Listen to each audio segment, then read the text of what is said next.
Hola a todos, bienvenidos a Deep Dive Intel Brief con Daniel Davis, donde os contamos lo más interesante que hemos aprendido esta semana y las cosas más importantes que hemos descubierto en las últimas 24 horas. Y vaya, hoy hay mucho de lo que hablar en ambos frentes. Podríamos estar a solo 24 horas de firmar un acuerdo que ponga fin a la guerra entre Estados Unidos e Irán.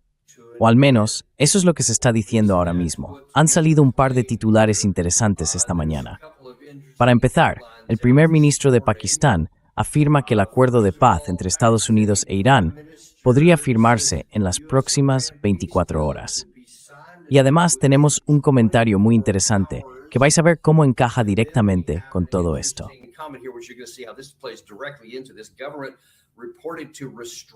El gobierno israelí, según la prensa del propio país, habría limitado la acción del ejército en Líbano para no poner en riesgo las conversaciones entre Estados Unidos e Irán. Últimamente, se ha hablado mucho de quién lleva realmente las riendas. Lo comentamos constantemente. Es el presidente Trump, es Netanyahu. Y lo que hemos visto es una especie de vaivén. Hay días en los que el presidente Trump toma la delantera y otros en los que es Netanyahu quien la toma.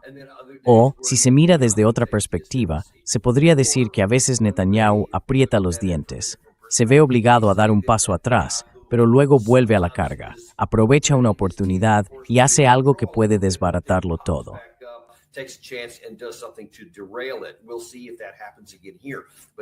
Veremos si eso vuelve a pasar aquí. Pero este es Shehbaz Sharif, el primer ministro de Pakistán, hace solo unas horas. Dijo, estamos más cerca que nunca de un acuerdo de paz y se espera que se finalice en las próximas 24 horas. Así que, quizá para el domingo, Pakistán se esté preparando para la firma electrónica del acuerdo de paz, seguida inmediatamente de conversaciones técnicas la próxima semana. Y luego continúa agradeciendo a Estados Unidos. Ya sabes, hay que mirar eso y decir, vale, eso se parece bastante a lo que dijo el presidente Trump. Él también dijo que estábamos más cerca que nunca, y eso coincide con lo que Abbas Araghchi había publicado en Twitter.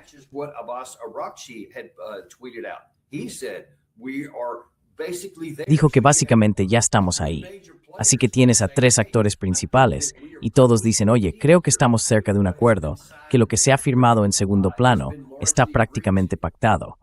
Pero aquí está la cuestión. Esas personas, y estamos hablando de figuras importantes, no son simples comentaristas. Son los protagonistas los que lo dicen.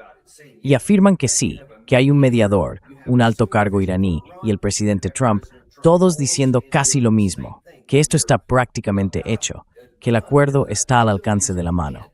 Así que sería lógico pensar, bueno, esta vez, al parecer, sí va a suceder.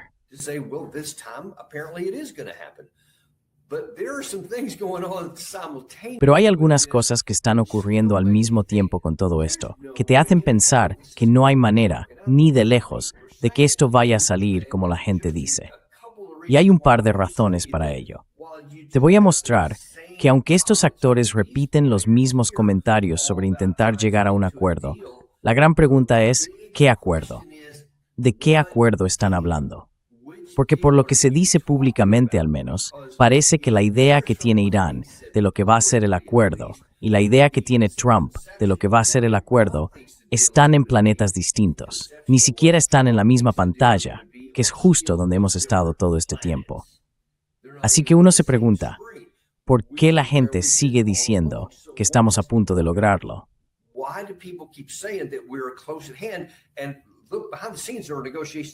Mira, detrás de todo esto, hay negociaciones en marcha. Tengo algunas fuentes conectadas con el equipo negociador en Irán y también con el equipo negociador en Estados Unidos. Y lo que me dicen ambos lados es que se está firmando, entre bastidores, un acuerdo bastante parecido. Pero el problema de fondo sigue siendo el mismo. Para que esto funcione, para que tenga sentido todo lo que realmente se ha estado moviendo en secreto, ayer hicimos un programa sobre uno de los planes filtrados de 14 puntos, que suena muy parecido al plan de 10 puntos de Irán de hace un par de meses. En esencia, eso significa que no han cambiado gran cosa. Y esos planteamientos son casi incompatibles con cualquier cosa que Estados Unidos, y en concreto el presidente Trump, pueda aceptar. Trump specifically can agree to. So the question is, are we really going to have a Así que la pregunta es, ¿de verdad vamos a tener un acuerdo? Porque si lo tenemos, hay que entender algo. No habrá acuerdo a menos que las dos partes digan públicamente los mismos términos. Es literalmente la única forma en que puede suceder. De lo contrario, no hay acuerdo, solo deseos enfrentados. Para que exista un único texto que ambas partes firmen, alguien va a tener que hacer cambios muy importantes. O bien, las cosas que los iraníes llevan repitiendo hasta la saciedad que deben incluirse en el acuerdo, y las otras que dicen que no pueden estar, van a tener que modificarlas de forma radical y aceptar algo que antes decían que no aceptarían, o no habrá acuerdo.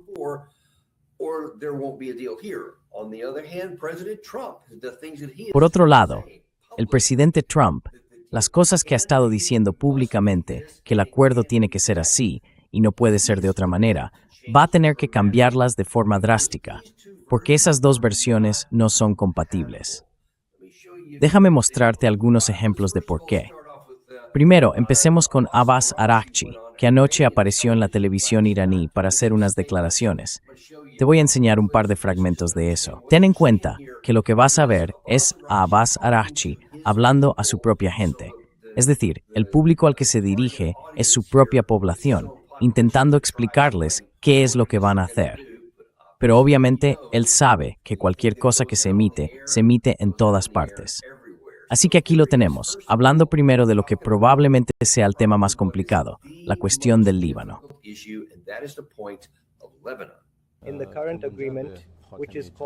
En el acuerdo actual, que se llama Memorando de Entendimiento y se conoce como el Memorando de Islamabad, se declara el fin de la guerra en todos los frentes, incluido el de Líbano.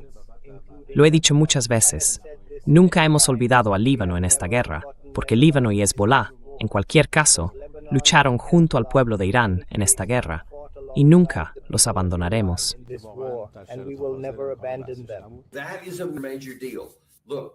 Eso es algo muy importante. Mira, vas a tener que poner fin por completo a la guerra en Líbano, en todos los frentes.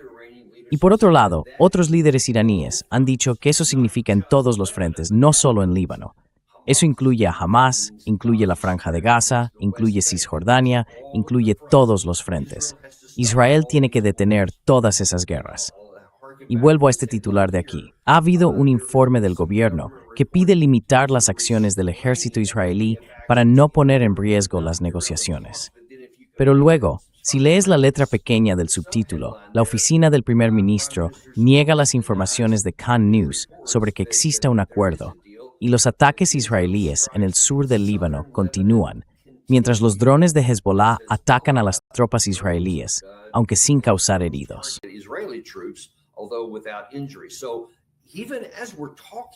Así que, incluso mientras estamos hablando ahora mismo, sigue habiendo acción en el Líbano. A menos que digan que van a seguir lanzando drones, cohetes y misiles hasta el último segundo, no lo sé. Pero si eso no se detiene, no habrá acuerdo, según Abbas al-Araghchi, a menos que cambien radicalmente lo que han estado diciendo. Bueno, mira, también es importante entender de qué acuerdo estamos hablando. No se trata de un acuerdo final para poner fin a la guerra. Es solo una decisión para entrar en la primera fase. Y luego, si se cumplen todos los términos de esa primera fase, pasarían a la segunda. Eso es lo que están diciendo los iraníes.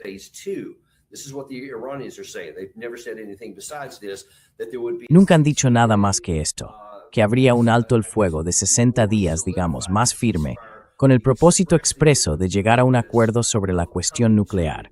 Básicamente, para alcanzar un acuerdo sobre todos los demás temas y dar por terminada la guerra de verdad. Exacto. Así que hay muchísimos asuntos que también hay que tratar dentro de eso. Pero dicen que incluso para la primera fase, que sería un alto el fuego total y completo, tiene que ser total y completo en todos los frentes. Luego él siguió hablando de lo que tendría que pasar en la segunda parte de todo esto, la parte nuclear.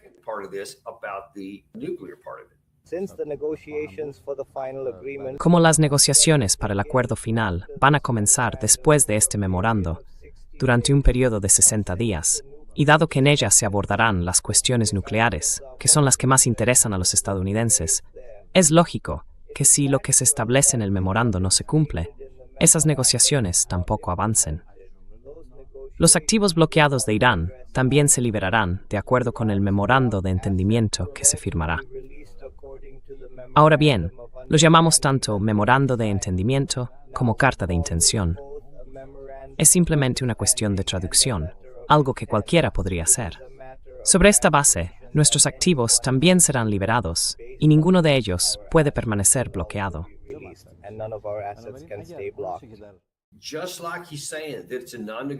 Igual que dice que el tema del Líbano y Hezbolá no es negociable, también insiste en que hay que desbloquear sus fondos y, como veremos aparte, levantar las sanciones sobre su infraestructura energética. Esas cosas tienen que hacerse de entrada. Y dijo que no pueden bloquearse. Si se bloquean, entonces no hay acuerdo. Dijo que todos los puntos del acuerdo inicial, la carta de intenciones, tienen que estar aprobados para poder pasar a lo más complicado de la segunda fase, las medidas de fomento de la confianza. El proceso no es nada raro. Así es como se cierran muchos acuerdos.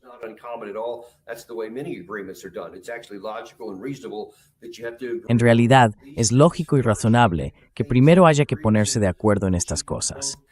Se empieza por los puntos en los que ambas partes pueden llegar a algún tipo de entendimiento en la fase inicial, para luego poder abordar los temas más difíciles.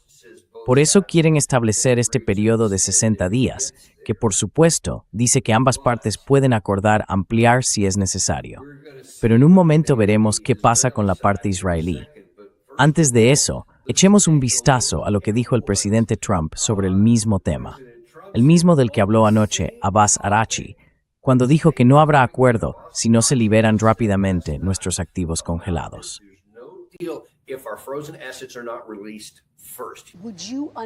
¿Descongelaría usted algún activo iraní o levantaría alguna sanción de entrada como parte de un acuerdo? ¿O eso ocurriría solo después de que entreguen su programa de enriquecimiento nuclear?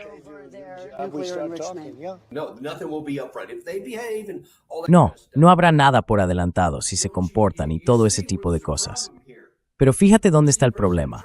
Ves al presidente Trump, ves a Abbas Araghchi, ves al primer ministro de Pakistán, todos diciendo que hay un acuerdo casi cerrado que podría firmarse mañana, y sin embargo, ves que públicamente las dos partes siguen hablando como si estuvieran en planetas distintos. Así que sinceramente, no puedo entenderlo. Si de verdad existe algún tipo de texto mutuamente aceptable, algo que todas las partes dicen estar listas para firmar, entonces ¿por qué están diciendo públicamente algo que una de ellas va a tener que desmentir de forma bastante importante?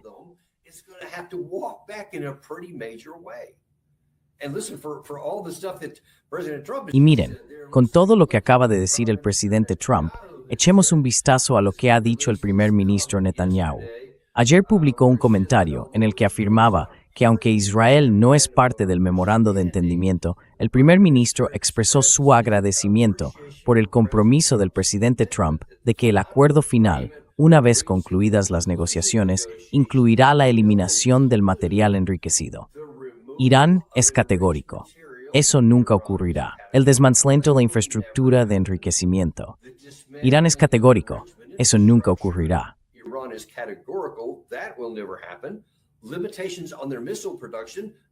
Limitaciones en su producción de misiles. Irán ha dicho que eso ni siquiera está sobre la mesa. Y el fin del apoyo de Irán a sus grupos terroristas, lo que ellos llaman, lo que los iraníes llaman sus aliados regionales, algo que según ellos debe detenerse antes de que pueda haber siquiera una primera fase.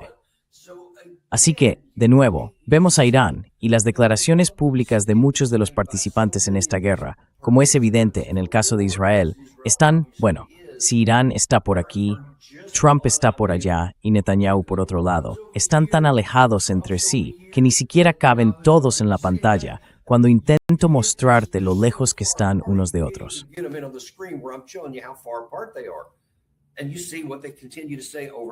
Y ves lo que siguen repitiendo una y otra vez. Y uno no puede evitar preguntarse, ¿cómo se pueden reconciliar todas estas cosas en las próximas 24 horas? Porque de nuevo, todos tienen que estar públicamente de acuerdo, o no habrá ningún acuerdo. Hoy, más temprano, el profesor Seyed Mohammad Marandi, a quien hemos tenido en el programa varias veces, que formó parte del último equipo negociador de Irán, que fue a Pakistán para intentar, por primera vez, alcanzar un acuerdo, estuvo esta mañana con nuestro amigo Nima Al-Horshid de Dialogue Works, y dijo sencillamente, mirad, hay unas cuantas condiciones que son absolutamente imprescindibles y otras que categóricamente no se van a incluir.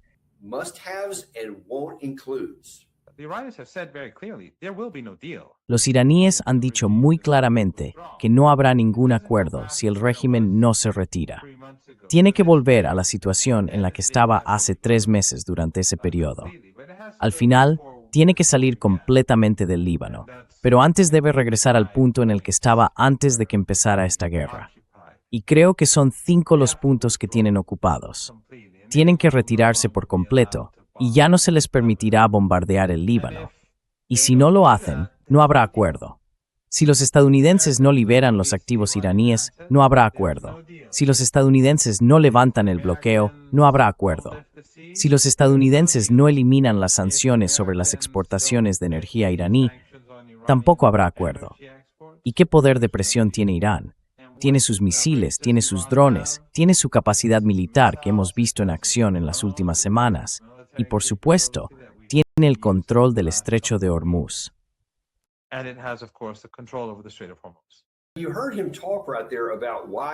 Le acabas de oír hablar de por qué estaba tan seguro.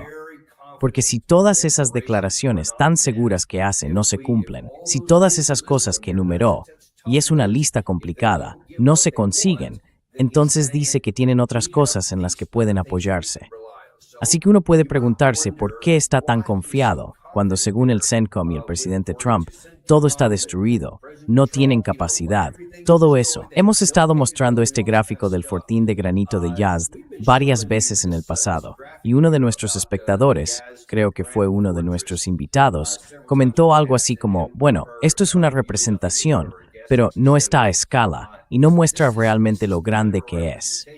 Porque si solo miras esta imagen, parece que los misiles están impactando contra la montaña de granito y que ni siquiera la atraviesan, pero da impresión de que está bastante cerca de la superficie.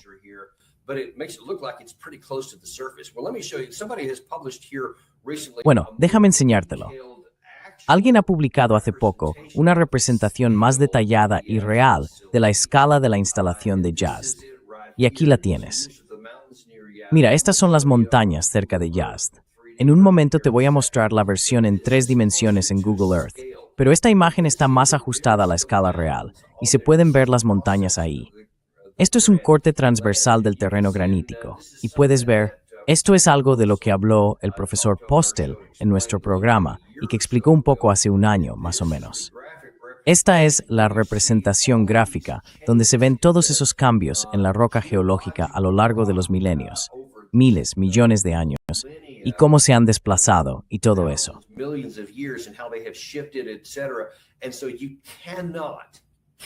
Así que no se puede hacer que un misil atraviese toda esa roca y llegue hasta esas instalaciones. Y se ve lo profundo que están realmente, bajo varias capas de ese granito que se mueve y todo eso.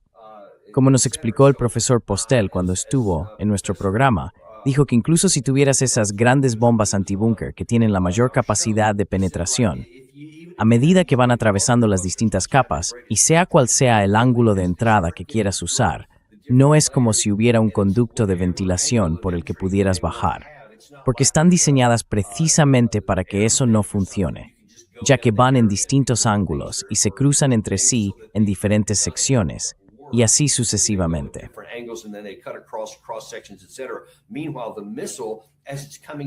Mientras tanto, el misil, al acercarse con el ángulo que sea, se encuentra con un terreno que también tiene distintos ángulos y que va cambiando. Así que, incluso en el momento en que empieza a penetrar, va golpeando diferentes inclinaciones y se desliza en otra dirección. Eso le quita fuerza de penetración, la va agotando y al final no puede volver a alcanzar ni una mínima parte del área que necesitaría para cubrir eso. Así que, en realidad, lo único que hace es destrozar un poco la superficie del suelo. Y poco más, y según se dice hay más de 30 de esto. reportedly over 30 of these. By some accounts, it was closer to 40. Según algunos informes, estaba más cerca de 40. Este es uno de ellos. Esto es solo la instalación de Yazd. Déjame enseñarte dónde está exactamente sobre el terreno, porque una cosa es ver la sección transversal, pero aquí lo tienes. Esto es Yazd, en la parte inferior de la pantalla, lo puedes ver. Y luego subes hacia las montañas, que están justo al otro lado. Así que esto es lo que estabas viendo ahí dentro. Esta es la representación en 3 dimensiones de esas montañas, y puedes ver lo grandes y altas que son. Y esto que ves aquí es solo lo que está en la superficie, ¿verdad?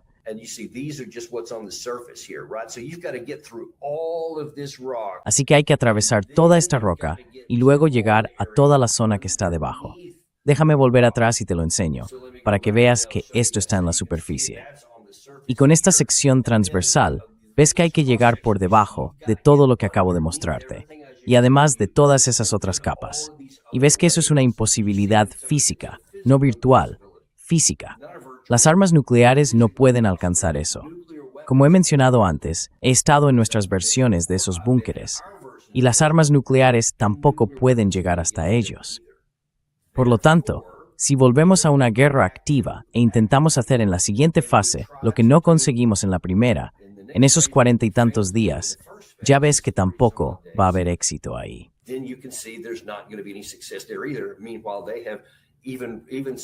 Mientras tanto, incluso algunas de las salidas y algunos de los tubos de lanzamiento y todo eso fueron destruidos y cubiertos. Los iraníes han vuelto con sus ingenieros porque tienen personal preparado justo para esto, porque lo esperan. Y han conseguido que en algunos casos, incluso durante esos 40 días, cuando nosotros los inutilizábamos, a los pocos días o a veces incluso a las pocas horas, ya los tenían despejados y seguían operativos. Así que han demostrado, de forma categórica, tanto durante la guerra de 12 días del año pasado, como en este conflicto actual, que no hay nada que podamos hacer para impedirlo. Así que si volvemos a atacar todos esos objetivos que dicen que van a golpear, podrán hacerlo, porque no podemos detenerlos. Y eso les da la confianza para decir, estas son nuestras posiciones, aquí es donde vamos y aquí es donde nos vamos a quedar.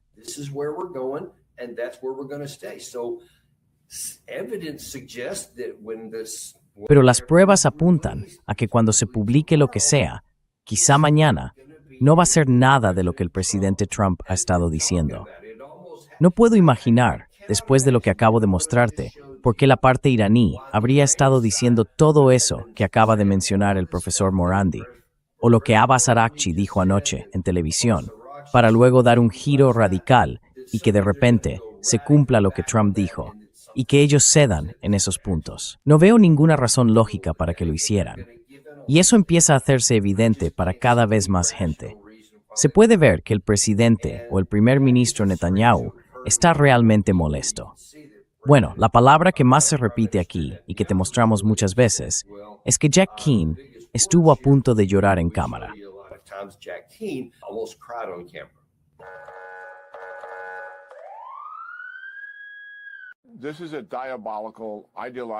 Este es un régimen diabólico, guiado por la ideología, que quiere sobrevivir, en primer lugar, y en segundo, que está profundamente comprometido con esa ideología. Eso plantea la duda de si son capaces de llegar a un acuerdo y además de si alguna vez lo cumplirían y respetarían sus principios. Y la razón por la que somos escépticos es porque ese acuerdo no encaja con su ideología. Esa es la realidad a la que nos enfrentamos y muestra lo difícil que es este camino diplomático.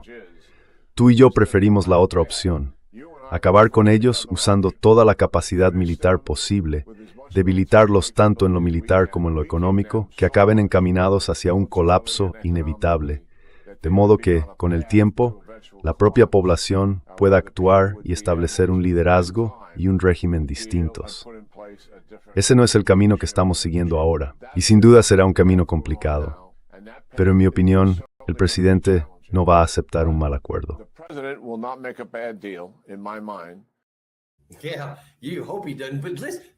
Sí, esperas que no lo haga. Tío, en serio, general, estás viviendo en una fantasía. ¿Vas a decir que tenemos que seguir luchando, golpeando sus capacidades y llevarles a la ruina económica? ¿No viste este gráfico en Fuentes Abiertas? ¿Estaba, por casualidad, en el Instituto para el Estudio de la Guerra? ¿Ninguno de tus analistas sabía esto? Quiero decir, obviamente ellos sí lo saben, así que tú también deberías saberlo.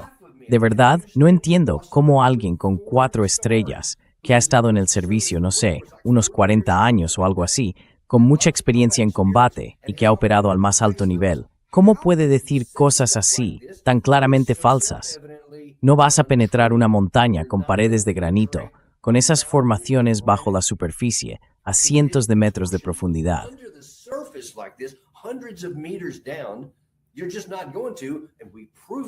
Simplemente no va a pasar, y ya hemos demostrado que no podemos hacerlo. Entonces, ¿por qué sigues hablando como si eso fuera lo que yo creo que deberíamos hacer? Y el presidente Trump, en mi opinión, se equivoca al seguir por ese camino.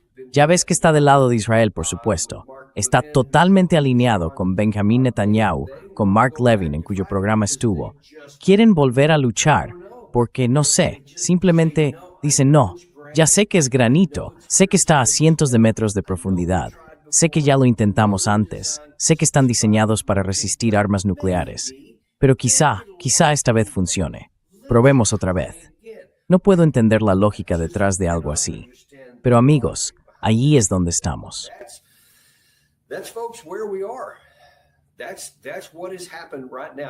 Eso es lo que ha pasado ahora mismo. Y eso, créeme, nadie va a tener más ganas que yo de ver qué lenguaje sale de toda esa gente que dice que estamos de acuerdo, que tenemos un entendimiento, un memorando que nos llevará a un alto el fuego de 60 días. Y que eso nos llevará a la segunda fase, que es negociar lo más complicado, el programa nuclear y todo ese tipo de cosas. La verdad, me sorprendería mucho si ocurre y me alegraría si pasa. Y esta es una de esas veces en las que de verdad me encantaría estar equivocado.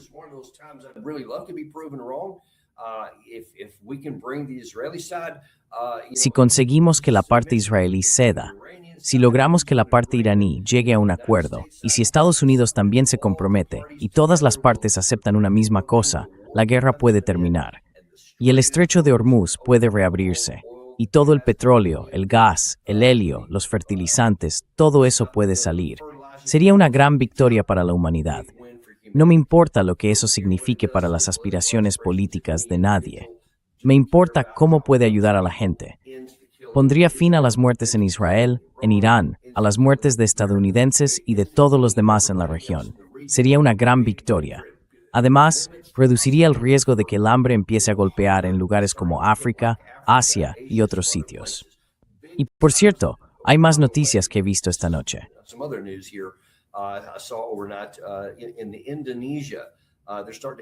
En Indonesia están empezando a tener problemas serios con disturbios y todo eso, porque no hay suficiente combustible. Tienen que racionarlo, y eso está causando grandes dificultades allí. Ya se empieza a notar. Y si está empezando allí, amigos, podéis estar seguros de que se va a extender a otros lugares, sobre todo en Asia. Si conseguimos dejar todo eso atrás y empezar a arreglarlo, sería estupendo. Pero sinceramente, soy escéptico. Así que eso es lo que hemos aprendido en las últimas 24 horas. Dejadme que os muestre lo que ha pasado esta semana, lo mejor de lo que hemos aprendido estos días sobre este mismo tema. Larry Johnson hablaba de una cuestión que mucha gente se ha estado preguntando. ¿Cuál es el papel de China en todo esto? ¿Cómo influye ese factor en lo que está haciendo Irán? ¿Están los chinos ayudando a Irán o están presionando a Irán? Larry respondió a esa pregunta.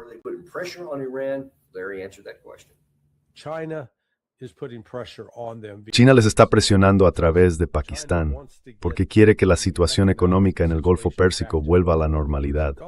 No van a obligar a Irán a hacerlo, pero están reflexionando, como tomando distancia emocionalmente, pensando, no tenemos por qué seguir con esta lucha.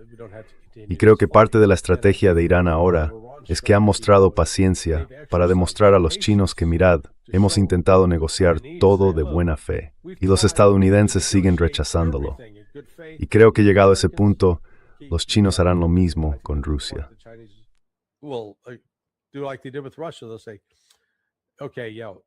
Dirán, vale, sí, tienes razón, lo entendemos. Los estadounidenses no tienen remedio.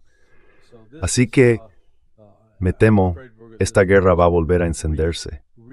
Y eso, ya sabes, va a ser una mala noticia para Israel. También va a ser una mala noticia para Estados Unidos. Quiero decir, será una mala noticia para Irán en el sentido de que van a perder gente. Pero cuando se asiente el polvo estratégico, creo que Irán saldrá ganando. Y eso va a dañar aún más el prestigio de Estados Unidos. Y va a ser muy perjudicial para Israel en lo que respecta a su propia seguridad.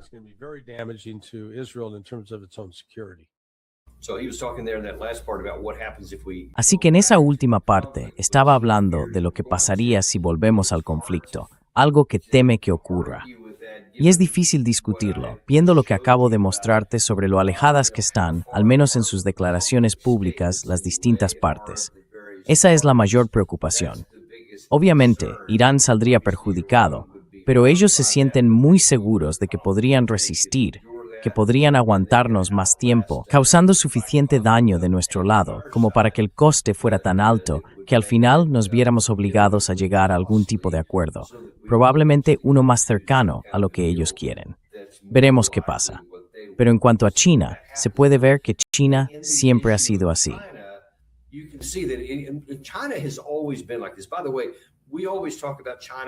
Por cierto, siempre hablamos de China como si fuera una especie de hegemonía, como si fueran, ya sabes, un grupo obsesionado con el poder, como si cualquiera que no nos guste estuviera intentando ser como Hitler, Xi Jinping, y que quiere apoderarse de todo, lo que sea.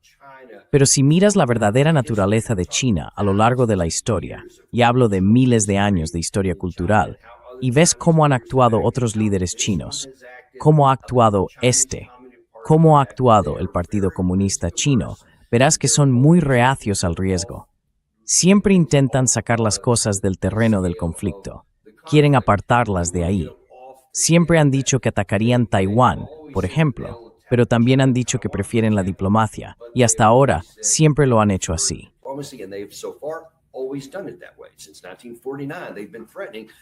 Desde 1949, han estado amenazando con recuperar Taiwán por la fuerza, y sin embargo, en todos esos años nunca han hecho el intento. Así que sin duda son muy pacientes y perseverantes, y prefieren la diplomacia, prefieren la actividad económica a cualquier tipo de conflicto. Y eso es justo lo que están haciendo también aquí. Son un aliado, especialmente un aliado de los BRICS, de Irán, y obtienen mucho petróleo de Irán. Por eso tienen un fuerte incentivo para que ese país no caiga, para que todo siga funcionando. Pero como ves, no han ofrecido apoyo militar, al menos no de forma abierta. Hay informes que dicen que han hecho algunas cosas de manera encubierta. El tiempo lo dirá.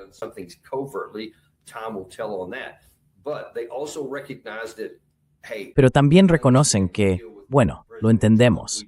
Tratamos con el presidente Trump. Tratamos con Estados Unidos de forma habitual en otros asuntos de nuestra región. Y entienden que ahora mismo el presidente Trump es, como dijo Robert Barnes en nuestro programa hace poco, incapaz de cerrar acuerdos. Así que no van a presionar a Teherán para que haga algo que vaya en contra de sus propios intereses solo para beneficiar a Estados Unidos. Dejemos eso claro.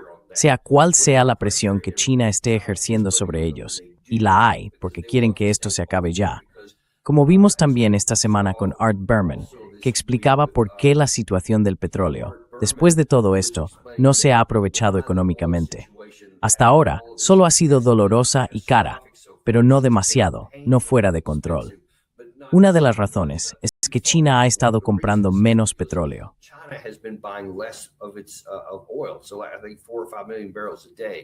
Creo que estamos hablando de unos 4 o 5 millones de barriles al día menos en el mercado global. Y eso ha sido una gran ayuda para mantener controlado el precio, porque no quieren tener que comprar petróleo mucho más caro. Van a usar lo que antes empleaban para aumentar sus reservas estratégicas de petróleo, que eran enormes, muchísimo mayores que las nuestras, y ahora han estado tirando de esas reservas. Pero hay un límite hasta dónde pueden llegar con eso. Incluso ellos reconocen que hay un punto en el que ya no van a poder seguir haciéndolo. Así que quieren que esto termine, para no tener que seguir recurriendo a esas reservas. Pero también saben que hay un límite político. Así que no esperéis que China venga a rescatarnos en un futuro próximo. Y, hablando de Robert Barnes y de lo que él llama incapacidad para llegar a acuerdos, Estuvo aquí esta semana y explicó por qué Trump está teniendo tantos problemas. Explain why Trump is having so many problems. Otras personas van a tener que dar un paso al frente y cubrir ese vacío. Los pakistaníes llevan ya una semana convencidos de que el acuerdo era inminente y que se iba a cerrar. Pero eso es porque Vance pensaba que el acuerdo se iba a cerrar, y es su oficina la que lidera las negociaciones. El problema es que Trump lo sabotea constantemente. Siempre existe la posibilidad de que Trump entre en pánico y dé marcha atrás. Hay que pensar como con un niño pequeño. Amenaza con pelearse y luego piensa, espera un segundo, quizá esto no salga tan bien. Ahí es donde está Trump. Puede cambiar de rumbo en un instante, para bien, para mal o lo que sea. A veces es para bien. Espero que esta vez sea para bien. No hemos golpeado ninguna infraestructura energética ni afectado la salinidad del agua. Por lo visto, ayer alcanzamos un par de plantas de tratamiento de agua. Sí, me pareció leerlo.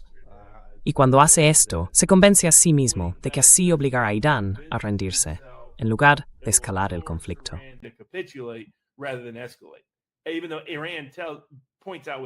Aunque Irán deja claro con sus acciones, cada vez que va a escalar y no a rendirse, que va a responder, y que va a responder peor de lo que nosotros les golpeemos, van a hacer exactamente lo mismo otra vez.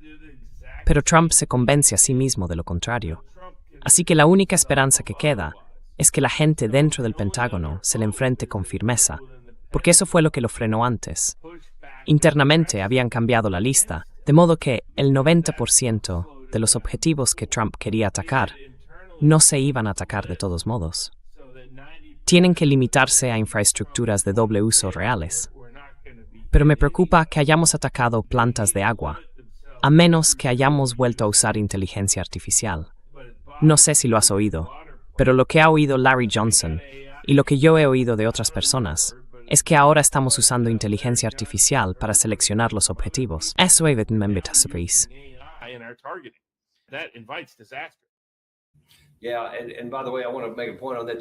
Sí, y por cierto, quiero dejar algo claro sobre eso. La razón por la que hemos recurrido a la inteligencia artificial para seleccionar objetivos no es porque seamos perezosos. Es porque en los primeros 40 días atacamos todos los objetivos que tenían sentido militar evidente, los que estaban diseñados específicamente para destruir el régimen iraní, eliminar su capacidad militar y dejarlos sin posibilidad de defenderse, de modo que se vieran obligados a rendirse políticamente. Eso era lo que pretendíamos. Esos fueron los objetivos que atacamos. No funcionó y ahora ya no tenemos más objetivos. No se nos ocurre nada más que intentar, nada que no hayamos probado antes. Así que ahora recurrimos a la inteligencia artificial para decirle, encuentra algo y bombéalo. Y eso, evidentemente, plantea muchos problemas.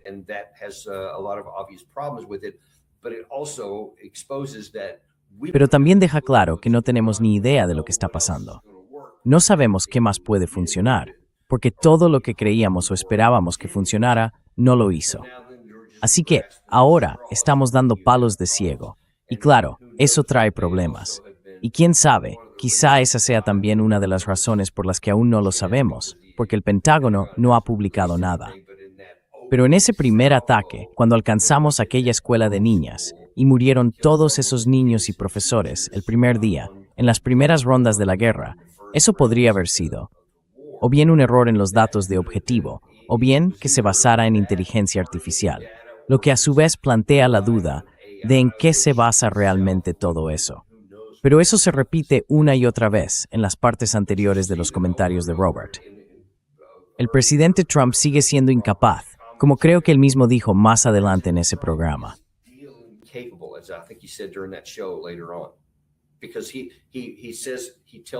Porque él le dice al vicepresidente, según Robert Barnes, le dice al vicepresidente, sí, puedes ir y negociar un acuerdo.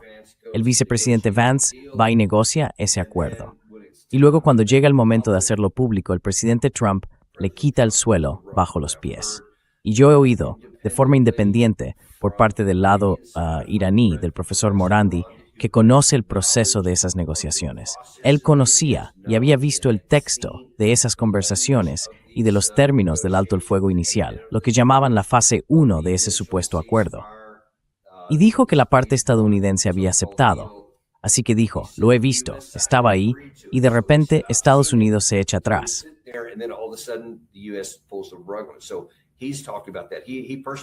Así que él ha hablado de eso. Dijo personalmente que había visto 3. Robert Barnes dijo que habían sido 5. En resumen, no hay ningún acuerdo. Así que vamos a esperar y ver, como todo el mundo. ¿Saldrá algo mañana?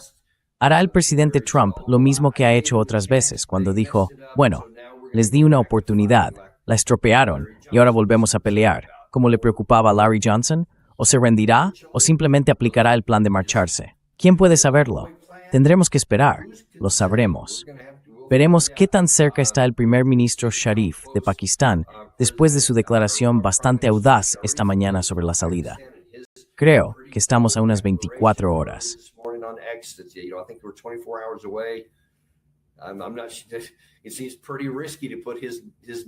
Parece bastante arriesgado poner su nombre y su reputación en una afirmación que depende de que el presidente Trump haga lo que dijo.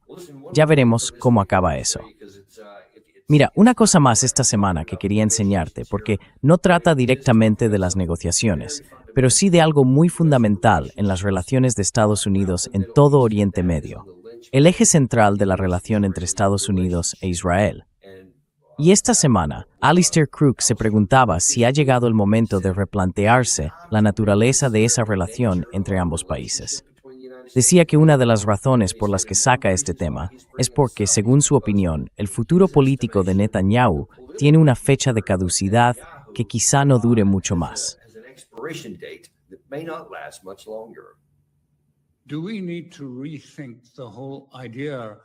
Tenemos que replantearnos toda la idea del sionismo, de los derechos especiales para un grupo de población sobre territorios compartidos con otras poblaciones.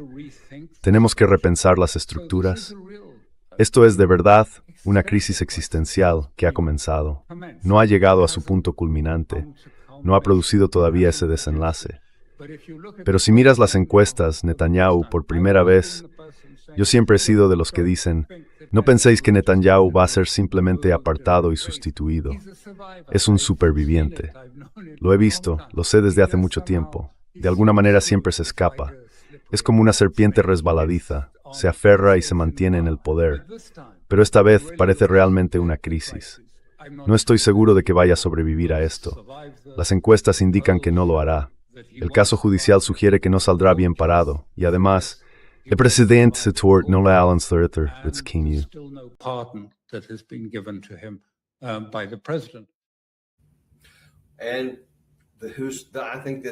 Y creo que esa es una pregunta muy racional, sin emociones y totalmente lógica.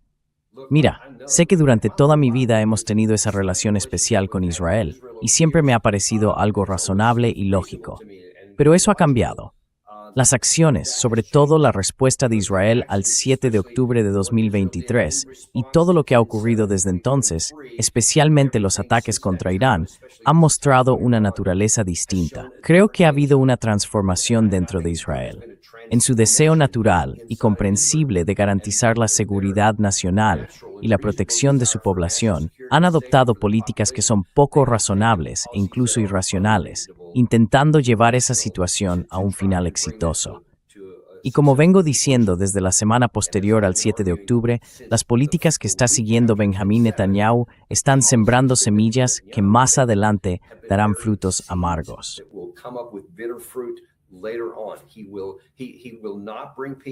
No va a traer paz a su pueblo, no va a traer estabilidad a la región. Ha debilitado la seguridad de Israel. Y creo que eso es evidente a simple vista. Y créeme, la mayoría de las semillas de futuros problemas y del odio que se está generando contra Israel, no solo en la región, sino también en buena parte del mundo occidental, van a dar frutos amargos más adelante. Y desde el punto de vista militar, lo que han emprendido es inalcanzable. Los objetivos políticos que intentan lograr con el poder militar que tienen frente al enemigo al que se enfrentan no encajan. Simplemente no va a funcionar.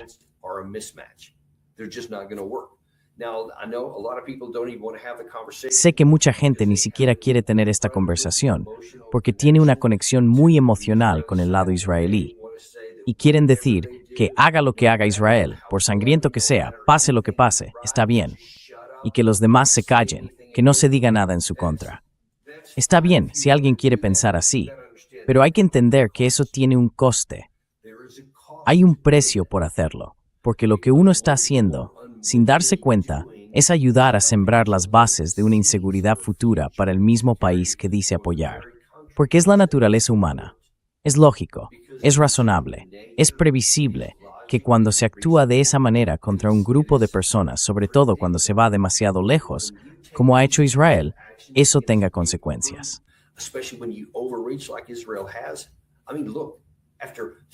Mira, después de volver a donde estábamos, ya nos estamos acercando a 3 años desde la guerra que ellos empezaron contra Hamas en la Franja de Gaza.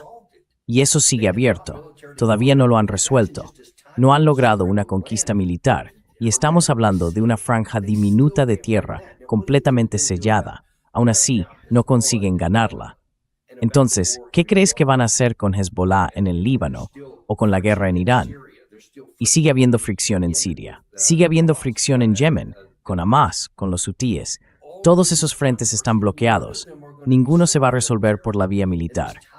Y este pequeño ejército israelí, con una población tan reducida, eso no se puede mantener indefinidamente. Se están agotando ahora mismo. El primer ministro Netanyahu parece ajeno al coste que eso tiene para su propia población, para sus propias fuerzas armadas. No son otomanos.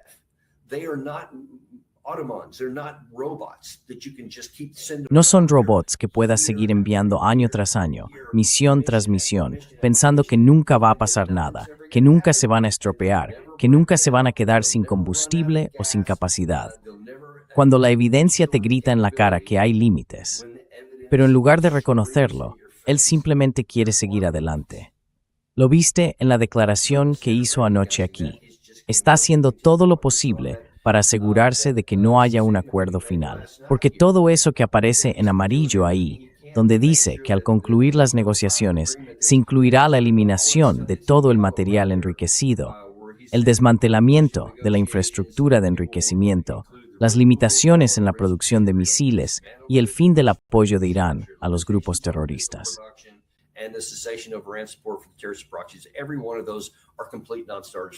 Ninguna de esas propuestas es aceptable para Irán. Nunca van a aceptar eso. Así que si dices que eso tiene que estar incluido, en realidad estás diciendo que no habrá acuerdo. E Israel va a intentar sabotearlo, pero eso les perjudicará, porque Irán no lo aceptará.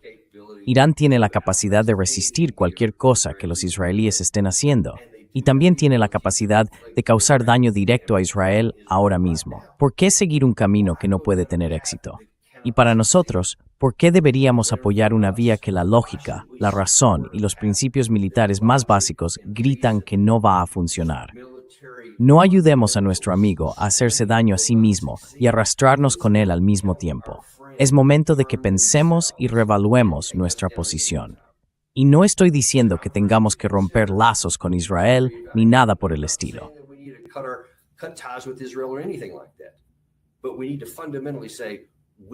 Pero tenemos que decirlo claramente.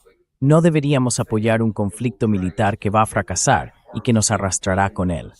Eso les perjudica a ellos y también a nosotros.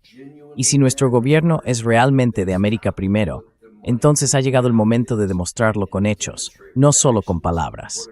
Eso es lo que necesitamos ver. Gracias a todos. Si mañana pasa algo con el acuerdo, o si no pasa nada, os lo haré saber. Si no, nos vemos el lunes en el programa Daniel Davis Deep Dive. Nos vemos entonces. Ya sabéis que no tenemos patrocinadores porque no nos gusta bombardearos con anuncios. A mí no me gustan. Así que echadnos una mano, suscribíos, dadle a me gusta y compartid esto con alguien que os importe. And send this to somebody you care about.